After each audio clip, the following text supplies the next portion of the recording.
Hi guys, this is Rushikesh Madankar from AW Academy, Rathi नगर अमरावती। और आज मैं इलेक्ट्रोस्टैटिक का 5th नंबर का वीडियो लेके आया हूँ और इस वीडियो में आपको मिलेगा that is relationship between electric field and electric potential, zero potential का कंसेप्ट और electric potential due two point charge. ये 3 टॉपिक मैं इस वीडियो में कवर करने वाला हूँ और ये जो भी वीडियो है आपको लास्ट तक देखना है क्योंकि electric potential due two point charge ये डेरिवेशन आपको एग्जाम में पूछ सकते हैं 4 मार्क्स के लिए। तो देखो ये जो भी relation between electric field and electric potential है ये क्या है।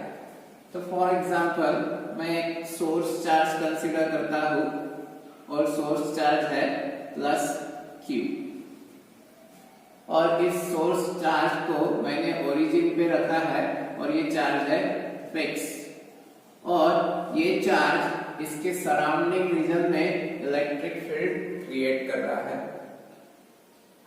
अब देखो मैंने क्या किया है कि एक टेस्ट चार्ज कौन सा यूनिट पॉजिटिव टेस्ट चार्ज मैंने यहां पे लाया है। कंसीडर करो पॉइंट M पे। इस पॉइंट M पे क्या है तो यूनिट पॉजिटिव टेस्ट चार्ज, ठीक है। तो यहां पे ये जो भी चार्ज फिक्स है ये फिक्स चार्ज इस टेस्ट चार्ज के ऊपर फोर्स अप्लाई करेगा और उस फोर्स की वैल्यू कितनी रहेगी। तो ये जो भी टेस्ट चार्ज है यूनिट पॉजिटिव चार्ज, तो इसको मैं Q0 इक्वल्स टू 1 यूनिट कह सकता हूं। तो ये भी पॉजिटिव ही है तो इसीलिए ये जो भी फिक्स चार्ज है ये इसके ऊपर रिपल्सिव फोर्स एक्सर्ट करेगा और यहाँ पे उस फोर्स की डायरेक्शन ये रहेगी दैट इज F बार। तो मैं ऐसे कह सकता हूँ direction of force is along OM कह सकता हूँ, ठीक है। At the same time electric field intensity की डायरेक्शन कैसी रहेगी। तो जिस डायरेक्शन पे जो भी टेस्ट चार्ज है, test charge positive test charge पे जिस डायरेक्शन में सोर्स फील्ड फोर्स अप्लाई करता है उसी डायरेक्शन में इलेक्ट्रिक फील्ड इंटेंसिटी की भी डायरेक्शन रहती है। तो E बार की डायरेक्शन भी यही रहेगी, ठीक है। क्या कह रहा हूं डायरेक्शन ऑफ इलेक्ट्रिक फील्ड कैसे रहती है। अगर कोई यूनिट पॉजिटिव या कोई test charge positive test charge किसी फील्ड के अंदर अगर लाते हो तो उस पॉजिटिव टेस्ट चार्ज के ऊपर फोर्स की डायरेक्शन जो रहती है वही डायरेक्शन इलेक्ट्रिक फील्ड इंटेंसिटी की रहेगी, ठीक है। लेकिन यहाँ पे पॉजिटिव टेस्ट चार्ज ही चाहिए। अगर निगेटिव है तो उस निगेटिव चार्ज के ऊपर जिस डायरेक्शन में फोर्स रहेगा उसके अपोजिट डायरेक्शन में इलेक्ट्रिक फील्ड इंटेंसिटी की डायरेक्शन रहेगी, ठीक है। अब देखो यहाँ पे अगर इस टेस्ट चार्ज को बाय स्मॉल डिस्टेंस dx मैं मूव कर रहा हूं और उसको M से N तक ला रहा हूं तो ये रहेगी डायरेक्शन ऑफ डिस्प्लेसमेंट, ठीक है। कहां से कहां M से N तक। अब देखो अगर मेरे को टेस्ट चार्ज इस चार्ज की वजह से जो इलेक्ट्रिक फील्ड है उस इलेक्ट्रिक फील्ड पे इस टेस्ट चार्ज को अगर मैं मूव करता हूं तो यहाँ पे मेरे को उस टेस्ट चार्ज को मूव करने के लिए स्मॉल वर्क डन लगेगा और वो जो स्मॉल वर्क डन है उसको मैं कहता हूँ TW। लेकिन ये जो वर्क डन है ये कितना है तो देखो डायरेक्शन ऑफ फोर्स और डायरेक्शन ऑफ डिस्प्लेसमेंट सेम है या अपोजिट है। तो अपोजिट है इसीलिए मैं इस वर्क डन को निगेटिव कह सकता हूं क्योंकि इस फोर्स के डायरेक्शन में आप इस चार्ज को मूव नहीं कर रहे हो, इसके अपोजिट डायरेक्शन में मूव कर रहे हो, तो इसीलिए मैं देता हूं dw equals to minus F into dx। लेकिन यहाँ पे देखो इलेक्ट्रिक फील्ड इंटेंसिटी की डेफिनेशन रहती है फोर्स पर यूनिट चार्ज, लेकिन यहाँ पे ये जो भी इलेक्ट्रिक फील्ड इंटेंसिटी है ये इस पॉइंट M पे कितना है ये मेरे को चाहिए। तो देखो इस पॉइंट M पे फोर्स कितना है F और चार्ज का मैग्नीट्यूड कितना है 1 यूनिट यानी 1, तो यहाँ पे आपको मिलेगा E इक्वल्स टू F। तो इस F की जगह मैं E लिख सकता हूँ, that is dW equals to minus E into dx, इसको कहता हूँ इक्वेशन 1। और कल या इसके पहले वाले वीडियो में आपने देखा है that is potential difference between the two point is nothing but the work done per unit charge. ठीक है, यहां पे मेरे को चाहिए पोटेंशियल एट पॉइंट M, तो इस पॉइंट M पे चार्ज कितना है, दैट इज चार्ज है 1 यूनिट, तो इसीलिए मैं कह सकता हूं here Q equals to 1 unit, ये Q0 is nothing but that is Q। तो ये अगर 1 यूनिट है तो इसीलिए मैं ऐसे लिख सकता हूं that is work done per unit charge, unit यानी 1 यूनिट। ठीक है, तो work done is nothing but the potential difference, तो यहां से मिलेगा दैट इज ये है equation 2 from 1 and 2, LHS same है तो RHS भी सेम होगी, that is dV equals to minus E into dx। तो यहां से आपको मिलेगा that is electric field intensity is equals to minus dV by dx।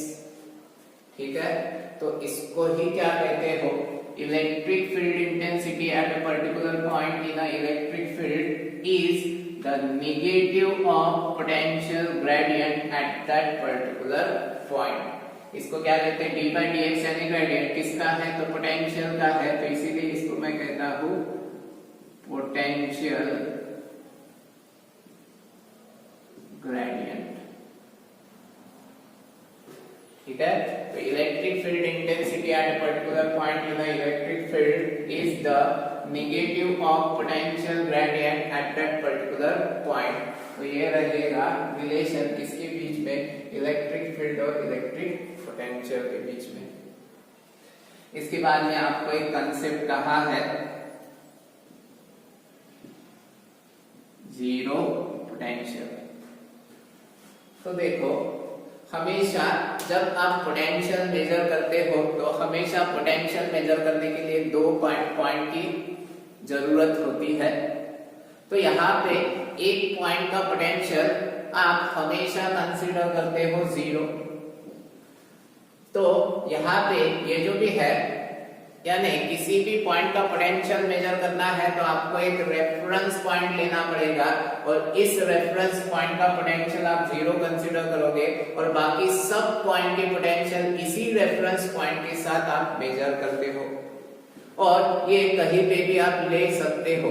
लेकिन अगर चार्ज सिस्टम है या बहुत सारे चार्जेस है तो 0 पोटेंशियल आप इंफिनिटी पे लेते हो। क्या कहा, अगर चार्ज है एक सिंगल चार्ज है या नंबर ऑफ चार्जेस है और उस केस में आपको रेफरेंस पॉइंट या 0 पोटेंशियल का पॉइंट सिलेक्ट करना है तो वो कंपलसरी कहाँ पे रहेगा, वो कंपलसरी इंफिनिटी पे रहेगा क्योंकि इंफिनिटी पे पोटेंशियल आप कंसीडर करते हो 0। ठीक है, लेकिन अगर मैं इलेक्ट्रिकल सर्किट की बात करता हूं तो आप कंसीडर करते हो अर्थ इज हैविंग 0 पोटेंशियल, यानी अगर सर्किट में किसी भी पॉइंट का वोल्टेज मेजर करना है तो आप क्या करोगे, उस वोल्टेज को मेजर करते हो विद रिस्पेक्ट टू अर्थ क्योंकि अर्थ का पोटेंशियल आप कंसीडर करते हो 0।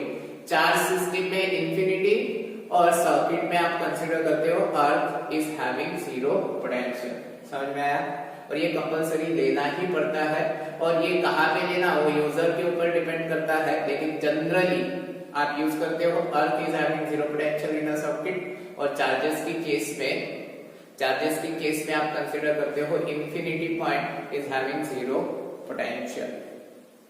ठीक है, इसके बाद में मोस्ट इंपॉर्टेंट टॉपिक है that is electric potential due two point charge. तो देखो, इस electric potential due two point charge को अगर समझना है आपको तो पहले इलेक्ट्रिक पोटेंशियल की डेफिनेशन आनी चाहिए। तो देखो, इलेक्ट्रिक पोटेंशियल की पहले डेफिनेशन तो कंसीडर करो, यहाँ पे इलेक्ट्रिक फील्ड है और इस इलेक्ट्रिक फील्ड में एक पॉइंट ले रहा हूं ए। तो देखो, इलेक्ट्रिक पोटेंशियल की डेफिनेशन क्या कहती है? Electric potential at point A that is V, electric potential at point A in an electric field is equal to the work done to bring unit positive charge from infinity to point A. That is nothing but the electric potential at point A. जैसे कि for example एक unit positive charge लिया है, इस unit positive charge कहाँ पे है? तो इंफिनिटी पे है। तो इस यूनिट पॉजिटिव चार्ज को इंफिनिटी से एट अ डिस्टेंस कंसीडर करो, यहाँ पे एक टेस्ट चार्ज है या सोर्स फील्ड है प्लस क्यू और इसका डिस्टेंस है r। तो इंफिनिटी से इस डिस्टेंस r तक लाने के लिए जितना वर्क डन आपको करना पड़ेगा, that work done is nothing but the electric potential at that particular point. तो ये डेफिनेशन है किसकी है? इलेक्ट्रिक पोटेंशियल की। और यही कंसेप्ट मैं इसके डेरिवेशन में करने वाला हूँ, यानी आपको लास्ट में ऐसे मिलेगा that is electric potential at particular point is nothing but the work done to bring, किसको लाना है? यूनिट पॉजिटिव चार्ज को ही लाना है। To bring the unit positive charge कहां से कहां तक? From infinity to particular point in an electric field. तो उसको आप कहते हो इलेक्ट्रिक पोटेंशियल। ठीक है, इसका डेरिवेशन देखेंगे। देखो, मैंने यहाँ पे पॉइंट चार्ज लिया है प्लस क्यू और ये कंसीडर करो ये सोर्स है, ये प्रोड्यूस कर रहा है electric field in its neighboring region या in its surrounding region। और ये जो चार्ज है ये फिक्स है और कहाँ पे रखा है? ओरिजिन O पे रखा है। और मेरे को क्या चाहिए? इस पॉइंट चार्ज से एट अ डिस्टेंस r पे, यानी कंसीडर करो इट, ये जो भी प्लस क्यू चार्ज है, इस प्लस क्यू चार्ज से पॉइंट A पे कितना पोटेंशियल है ये मेरे को चाहिए। तो आपने कहा है कि अगर यहाँ पे मेरे को पोटेंशियल निकालना है तो आपको क्या करना पड़ता है? एक यूनिट पॉजिटिव चार्ज को इंफिनिटी से लाना पड़ता है एट दैट पॉइंट, और जो भी वर्क डन रहेगा to bring the unit positive charge from infinity to that particular point in an electric field, that is nothing but the electric potential at that point. तो मैं क्या consider करता हूँ, और आपको पता है ये जो भी वर्क डन है ये वर्क डन पाथ के ऊपर डिपेंड नहीं करता है, ये वर्क डन सिर्फ इनिशियल और फाइनल पॉइंट के ऊपर ही डिपेंड करता है, क्योंकि यहाँ पे इलेक्ट्रोस्टैटिक फोर्स है इसके वजह से, और ये कंजर्वेटिव फोर्स रहता है। तो इसीलिए मैं क्या कहता हूँ, सिंप्लिसिटी के लिए कंसीडर करो मैंने चार्ज यूनिट पॉजिटिव चार्ज को इंफिनिटी से पॉइंट m पे लाया है, और मैं कंसीडर करता हूं ये जो भी OAM है ये कोलिनियर पॉइंट है। ठीक है, और इस पॉइंट m का डिस्टेंस फ्रॉम O ये है x। ठीक है, तो यहाँ पे बोलो ये जो भी यूनिट पॉजिटिव चार्ज यहाँ पे लाया है, इस यूनिट पॉजिटिव चार्ज के ऊपर जो फोर्स रहेगा इलेक्ट्रोस्टैटिक फोर्स, उसकी डायरेक्शन ये रहेगी। क्यों? क्योंकि दोनों पॉजिटिव चार्ज है तो यहाँ पे रिपल्सिव फोर्स रहेगा।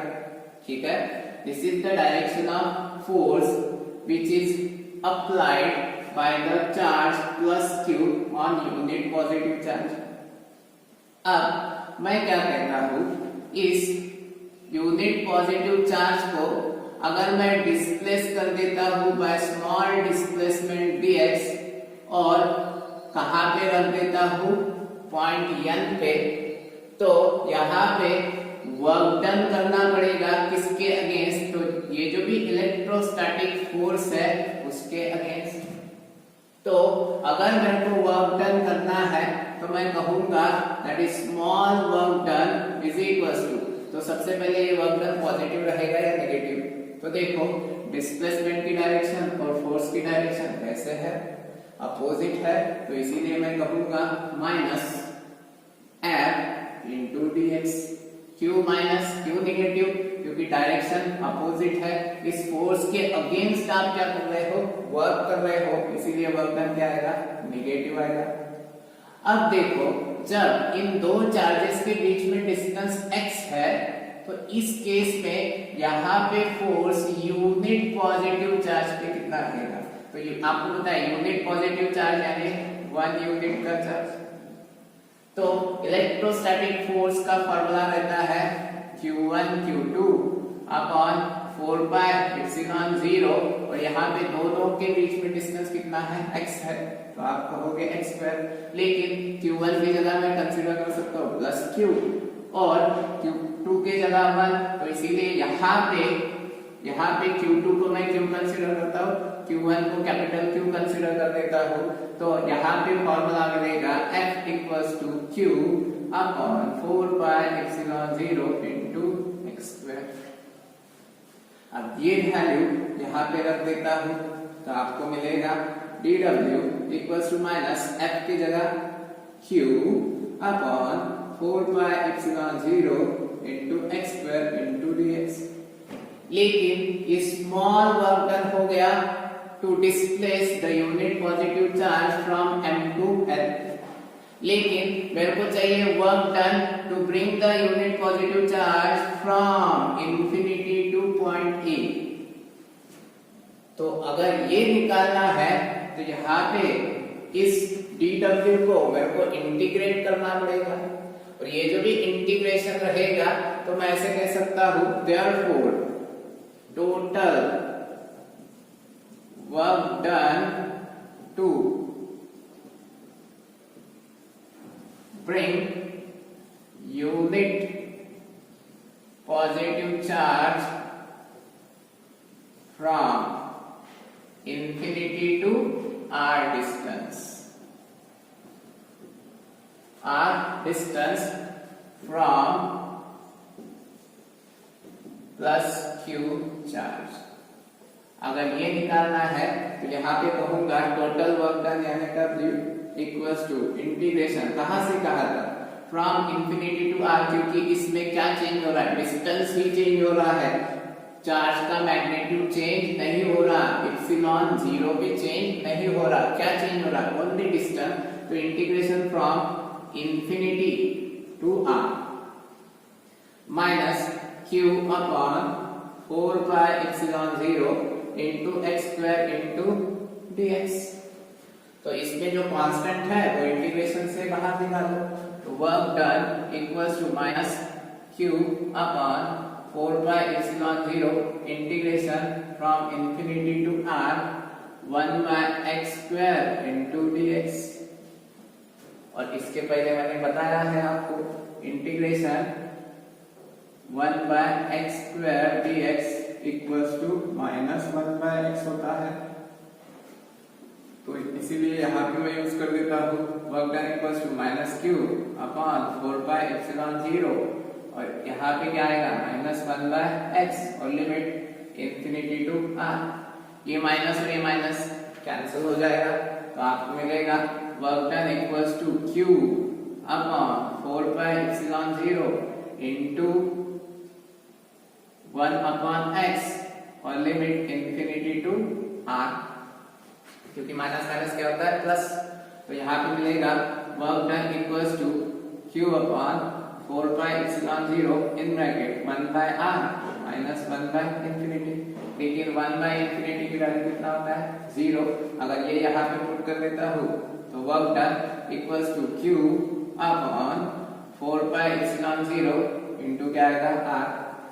तो आपने कहा है electric potential at a distance r is nothing but the work done to bring the unit positive charge from infinity to at that point। तो इसीलिए therefore potential at a distance r from plus q equals to q upon 4 pi epsilon 0 into r। समझ में आया? और मैंने थोड़ी देर पहले कहा था कि इंफिनिटी पे पोटेंशियल कितना रहता है 0 रहता है। तो देखो यहाँ पे अगर if r equals to infinity लेता हूँ तो क्या आएगा that is v equals to q upon infinity आएगा और 1 by infinity क्या होता है 0। तो इसीलिए at infinity पोटेंशियल कितना आ रहा है 0। समझ में आया? अब देखो मेरे को चाहिए और एक आपको एक ग्राफ है that is variation of electric potential and electric field intensity with respect to r। तो सबसे पहले आपको पोटेंशियल का फॉर्मूला मिल गया। पोटेंशियल का formula v equals to q upon 4 pi epsilon 0 into r। यहाँ पे q upon 4 pi epsilon 0 constant है तो इसीलिए मैं कह सकता हूँ potential is inversely proportional to r that is distance. और सिमिलरली इलेक्ट्रिक फील्ड इंटेंसिटी का फॉर्मूला क्या रहता है that is E equals to Q upon 4 pi epsilon 0 into r square।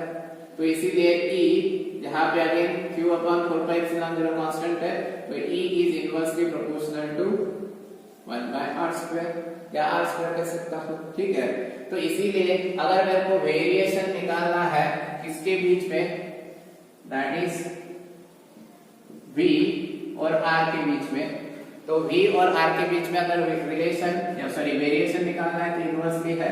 लेकिन अगर r की वैल्यू 0 रख देता हूँ तो v इक्वल्स टू इंफिनिटी रहता है। तो इसीलिए आपका जो ग्राफ है वो इस टाइप का आता है।